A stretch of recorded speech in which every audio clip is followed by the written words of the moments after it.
Well, despite being visibly fed up with Brian Johnson, Jalen Hurts just submitted an MVP-caliber performance that was so impressive it made one teammate cry and one Bills player literally fight Eagles fans in the stands. Jason Kelce, boy, did he explain why Jalen Hurts' clutch gene is just different than the rest, and I have the latest update on Lane Johnson. Welcome to the craziest Victory Monday we've had since last week. I'm Thomas Mott. This is the Thomas Mott Show.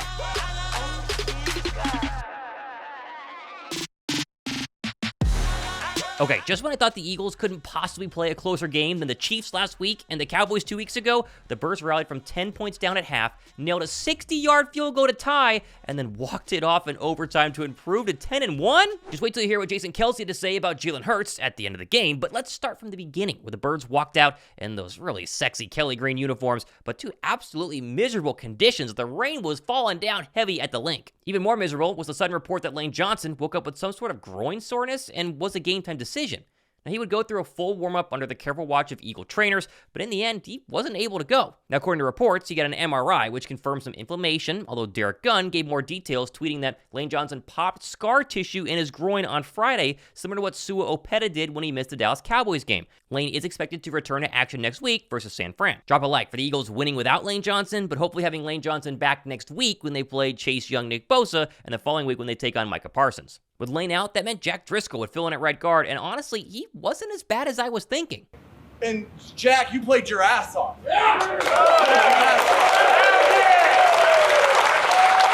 What was bad, though, was Buffalo getting going on their second drive after both teams went 3 and out. They converted a brotherly shove on 4th down and 1, but penalties, theme of the day for Buffalo, would kill the drive and force a punt. Hurts got going on the second drive with a nice run, followed by the longest run of Kenny Gainwell's career. I'm not kidding here. One brotherly shove later, and the Birds would strike first. And honestly, biggest takeaway early was Jalen Hurts' knee looked the best we have seen this year. His legs would be a big-time key throughout the game, especially later on. Now, Josh Allen would also show off his legs on a 3rd down during the Bills' next drive, but eventually settled for a field goal once again as the Eagles' defense stiffened. Moments later, though, disaster would strike as Jalen Hurts' pass would get tipped at the line and intercepted, creating that first turnover of the game. These batted passes at the line of scrimmage have got to get cleaned up. What is this, like the 3rd or 4th time Hurts has been intercepted because passes are tipped at the line? They need to clean up these turnovers. Give me a clean 4-quarter game for once in your life. Allen would capitalize using his legs to give the Bills their first lead of the game. Overall, I thought Desai had a pretty good day yesterday. It wasn't perfect. Clearly, they needed to figure out how to stop the Josh Allen rushing attack because they tried some blitzes, they tried some spying, and it really didn't work. But I think in the end, this was still a pretty good performance by Sean Desai, all things considered. Now, following the Bills' touchdown to take the lead, the Eagles' offense would start to really struggle to move the ball. And in fact, besides that touchdown drive, the Eagles' offense looked dead in the water.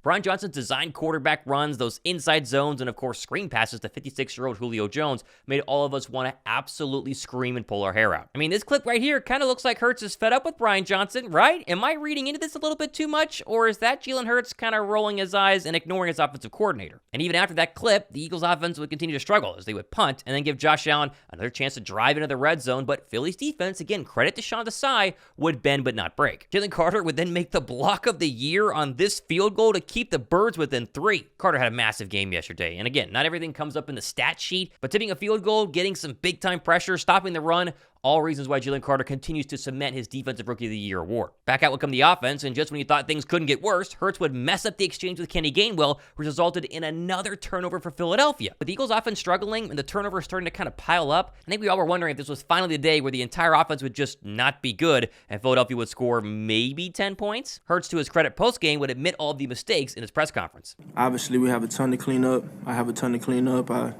have not executed to the level of my standard and what that is yet.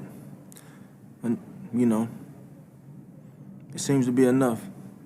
But in terms of the standard that I like to play to consistently, and I like us to play to consistently as a team, enough is never enough. And that fumble would eventually catch up to Philadelphia as Buffalo capitalized following the turnover on this touchdown pass to Stefon Diggs. Now listen, things did turn around. Philadelphia would eventually win this game, as we're going to see. But for all the happiness that we have today, can we finally have a game where they play 4 complete quarters on both sides of the football? The defense has been more consistent, but offensively, especially under Brian Johnson's offense, this offense is anemic at times, and it basically did nothing all but one drive in the entire first half. They have got to change that going forward as the games continue to get harder and harder. Now, Brian Johnson heard our cries and decided to start the third quarter with yet another screen to Julio Jones. Awesome play calling there. Allen would get the ball back and march back into Eagles territory, but failed to convert on this 3rd down and 10, forcing another Tyler Bass field goal, which, look, he pushed wide right.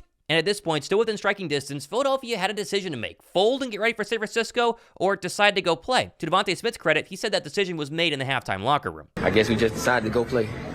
Boy, and play they did, starting off with this huge outside zone to DeAndre Swift, followed by the perfectly designed 3rd down and 3 pass to Jack Stoll. Then how about this triple option play to A.J. Brown for the Eagles' first touchdown of the second half? Suddenly, the Birds had a momentary jolt of life, but Josh Allen quickly stole the energy by capping off a long touchdown drive with his legs yet again for 6. But there was a problem for Buffalo. Jalen Hurts was starting to heat up, and Brian Johnson, again, to his credit, terrible first half, was starting to kind of get in his bag a little bit, and the Eagles' offense started rolling. 2 minutes in the 4th quarter, Hurts was with Devontae Smith for a touchdown to get the Birds back within 3. Josh Allen then decided to extend his streak of games with an interception by throwing it to James Bradberry, who honestly had a really great game. In fact, it was so great, the NFL actually randomly drug tested him after the game. Hurts then decided to channel his inner Jordan Milroe and somehow find Alameda Zaccheaus on this insane touchdown throw and catch. I mean, come on, this is the exact same play that Alabama, Hurts' former team, won on against Auburn the night before. Both teams would follow that up by quickly punting, giving the ball back to Buffalo eventually with 7 minutes to go in a very tight 4th quarter. And Josh Allen would lead truly an incredible touchdown drive. It took almost 6 minutes off of the clock,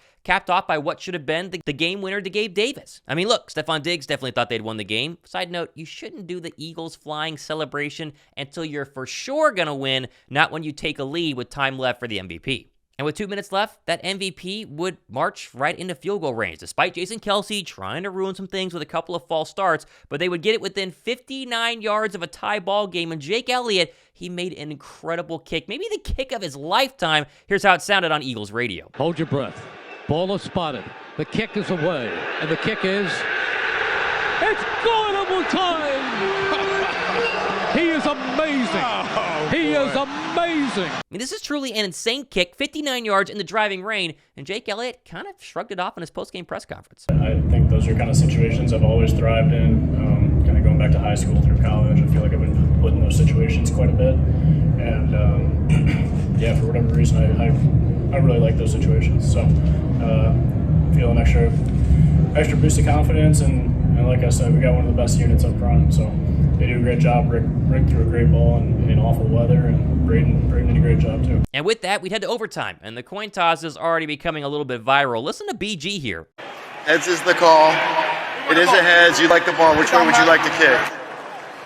Now, Buffalo would take the ball and march right back into Eagles territory with the help of this ridiculous roughing the passer call on Nicholas Morrow. But Allen and Gabe Davis would be on the wrong page on 3rd down and 10, and the Birds would stay alive by forcing a field goal. Then, the 2023 NFL MVP would lead Philadelphia on one of the most magical drives I have ever seen a quarterback lead during the regular season. I mean, this drive was absolutely poetry in motion, setting up a 1st down and 10 from the 12-yard line, and what do you know? It's the quarterback run that we all hate the Eagles doing in the red zone, and the Eagles walked it off. Jalen Hurts scores his 5th touchdown, and the legend of number 1 would continue to grow stronger and stronger in Philadelphia. I could not believe it. Back draw. He's at the 5. He's in. Touchdown. The Eagles win. Hurts does it again. Oh my God. Hurts does it again. Are you kidding me? I mean, look at this play design. Quarterback run, blitz coming off the edge, Kelce sealing the block, look at this. And the Birds get to 10-1. They secure the first playoff spot in the entire NFL this year and continue to build ground in the NFC for that number 1 seed. Honestly, this roller coaster of a game was best summed up by Jordan Mailata during his post-game presser. I mean, the last 3 weeks haven't been ordinary. I mean, we've been putting ourselves and the fans and everybody else in this organization through a roller coaster of emotions. So with that walk-off touchdown, I mean, I was just crying tears of joy, man. That was I could not believe that. Yeah, they gave us a look to run the play. I mean, it was a beautiful play call, it was beautifully executed, and Jalen did a great job. Can you not love that left tackle and this quarterback and this team? I mean, the fact that they were able to march down the field and score and win is unbelievable. I was smiling all over the airport as I was waiting to fly back to Atlanta from Thanksgiving with my parents. Jalen Hurts, though, he hardly even cracked a smile during his on-the-field interview with CBS after the game. We just had to make it fun. That's a hell of a team we just played. As I said before, man, in this league, it's all about winning and finding ways to win. We got to continue to get better. We got to be better in the first half. I got to be better. I didn't play a great first half.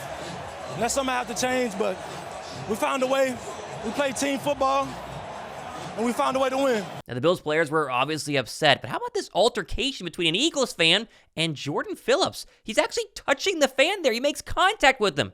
Fine incoming. Man, tell me you can't handle the link without telling me you can't handle the link. Eagles fans, man, we're tough, and it's really hard to go to Philadelphia and win a football game, especially a hard-fought football game. Exactly why yesterday was so darn important, because it helps you further along your chances to get the 1 seed and make everybody come to Philadelphia and beat us, these fans, when you get to the playoffs. Jalen Hurts' clutch gene continues to get more and more legendary, and Jason Kelce, he summed it up as to why he is the perfect quarterback for these big game situations. I think there aren't too many guys that I've played with, probably nobody I've played with, that's been more clutch down the stretch. I mean, if you look at, since he's, especially last year, 2-minute situations, game on the line, the Super Bowl goes down to touchdown right down the stretch. I mean, he's been so good in crucial situations when things have to happen. And that's a trait not to take lightly. I think that if you look at most of the best players, that is a trait that they have to have. And it's a big reason why we've won the last 3 weeks is his ability to really get it done down the stretch when it matters most. All in all, Philadelphia did it again. They were outgained in the entire game. They had more turnovers. They obviously were trailing by double digits at the half, and yet Jalen Hurts continues to be the #1 quarterback when he's losing in all these games and against good football teams as well. Buffalo had to have that game yesterday. They're virtually out of the playoff picture with that loss to Philadelphia, and yet the Eagles stole one right away from them. A 59-yard field goal, a touchdown drive on the quarterback run by Jalen Hurts. This football team is special, and although there are plenty of things to clean up, and the Eagles themselves said that all throughout the post-game press conference, this was not a, we're really good, pat ourselves on the back, we're going to be just fine. It was, we got to stop doing this. We have got to be a lot better, and hopefully they will. We'll cover that as the week goes ahead and continues, looking ahead to San Francisco. But that game yesterday was one of the most impressive second-half comebacks I have ever seen as an Eagles fan in my entire 27 years of life. I'm fascinated to read your guys' comments and see what you guys thought of that massive win. We got plenty more stuff happening, obviously, the next couple of days and weeks. Injury updates, previews, getting you ready for the 49ers, and the latest news here on the Thomas Mott Show. I appreciate you guys helping me get closer to 30,000 subs as well. Just take a breath, breathe, and think about what the Eagles did yesterday. Man, that one was absolutely incredible. I'm Thomas Mott. This has been the Thomas Mott Show.